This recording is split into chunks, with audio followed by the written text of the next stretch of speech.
Hi friends, today we're going to read a story called Where Did My Clothes Come From? It's written by Chris Butterworth and it's illustrated by Lucia Gagliotti, which means they made the pictures. It's kind of a longer story.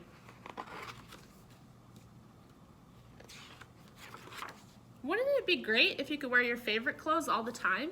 But you need different clothes for different weather and for doing different things. You need warm clothes for cold days, cool clothes for hot days, and clothes to keep you dry in the rain. You need fancy clothes and clothes to get messy in. But what are your clothes made of? And where do they come from? Do you guys know? Where do they come from? What are your jeans made of? Your jeans are made of cotton, and cotton grows on bushes. A cotton seed needs lots of sun and water to grow into a bush. It takes about 10 weeks for a flower to bloom. After the flower dies, the seed pod called a cotton boll swells and ripens. In a few more weeks, the boll splits open and soft, snowy white cotton fibers puff out. The bolls are picked by hand or by machine. Then a machine called a gin gets rid of the seeds tangled in the cotton fibers. The cleaned cotton is put into bales and taken to a spinning mill. The cotton fibers are combed straight on rollers with steel pins. This is called carding. Then the straight fibers are pulled into a thick, soft rope. Next, a spinning machine stretches the fibers and twists them into a single thread called yarn. In another mill, the yarn is dyed into a bath of purpley blue dye. Now it's ready to be woven into cloth. The cotton yarn is woven into cloth on a loom. Then the cloth is cut into shapes. It shows the different shapes for a belt loop, a waistband. This is called a yoke, the pockets, and then the legs, which are sewn together in your jeans. Your jeans are cool to wear and strong enough to stand up to rough stuff. Clothes are made from other plants too. Linen is made from the stalks of flax plants. It is some of the oldest cloth in the world. Ancient Egyptians wrapped their mummies in it, and the Romans wore linen togas. The stalks of hemp plants could be made into cloth too. It's so strong that soldiers' uniforms used to be made of it. What is your sweater made of? Your sweater is made of wool, the long hair from a sheep. The sheep's wool is cut off once a year. It doesn't hurt the sheep. She's probably glad to be cool again. Raw wool is dirty and greasy, so it's taken to a mill and washed well. This is called scouring. Now the clean, dry wool can be dyed. A carding machine combs the dry fibers straight and rolls them into a thick, soft rope of wool. Next, a spinning machine gently pulls out the stretchy wool fibers and twists them into yarn. Does it seem like a lot of work to make clothes?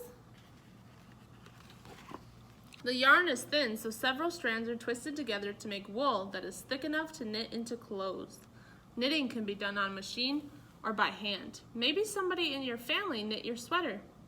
The wool kept the sheep warm, and now it's a sweater that's keeping you cozy.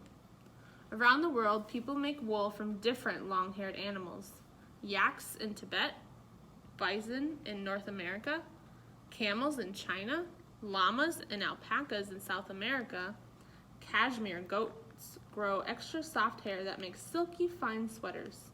The hair from Angora goats is made into soft mohair wool for clothes and favorite teddy bears. Musk oxen in Alaska, Angora rabbit wool is really fluffy.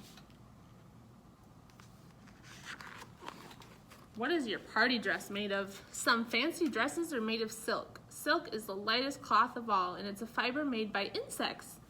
Silkworms are not really worms. They're the caterpillars of a small white moth. Farmers breed thousands of them, feeding them the leaves of mulberry trees.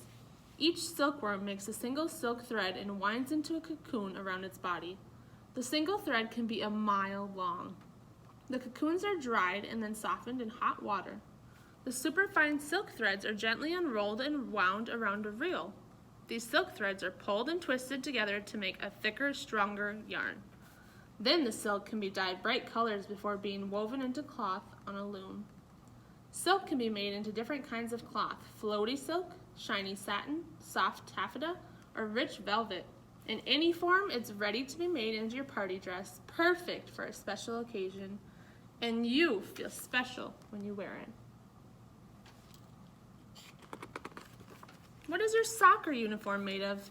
Your soccer uniform is made of fibers invented by scientists. That's why they're called synthetic or artificial fibers. They have scientific names like polyester and nylon. Synthetic fibers start as a mixture of chemicals that make a sticky syrup. Inside a machine, the syrup is squeezed through tiny holes into thin strands that harden into fibers down here. The fibers are pulled over rollers and twisted to make a thicker, stronger yarn. Then the yarn is wound onto reels.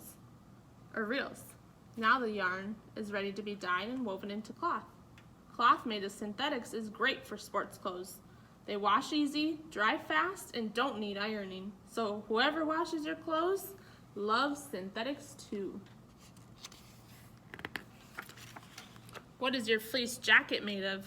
Don't throw away your plastic bottles if you recycle them. They can be turned into fleece. It takes about 12 bottles to make your fleece jacket. At the recycling plant, the plastic is sorted into different colors, chopped into tiny pieces, washed and dried. The pieces are melted into a sticky syrup called polyester. The syrup is squeezed through tiny holes and comes out as threads that cool and harden. The threads are then stretched out and put through a hot crimping machine, which makes the fibers crinkle. When they cool, they feel soft and fluffy like wool. The fibers are carded, spun, and dyed, and then knitted into cloth. The cloth is then brushed hard on one side to make it fluff up. Your fleece jacket keeps out chilly winds. Zip it up and stay snug.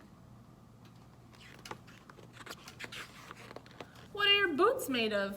Rain boots are made from rubber, a juice that comes from a tree. Rubber trees grow in hot, rainy forests. Inside their bark flows a sticky white juice called latex. Every day, workers make a long cut in the bark of each tree. It's called tapping. So the latex runs down and drips into a cup. The latex is then mixed with acid. This makes a lumpy mixture that is poured into molds. It sets and dries into hard blocks. The blocks of rubber are taken to a factory and pushed through hot rollers. This is done over and over again until the rubber is soft, stretchy sheets. As it gets smoother, colors are mixed in.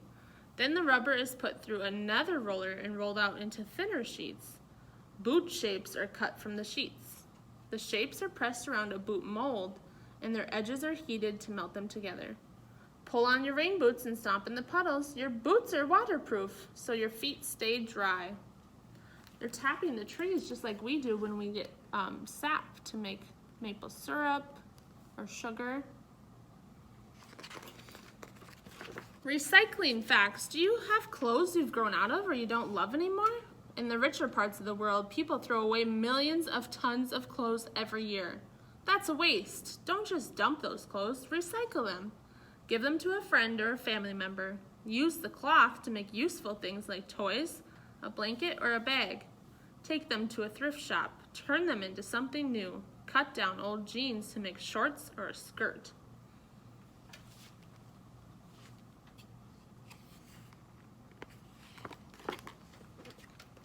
That's the end. I hope you guys like that story, learning all about how clothes are made. And then look at this cool picture. These are all different clothes. All right, have a good day, friends. I'll see you later.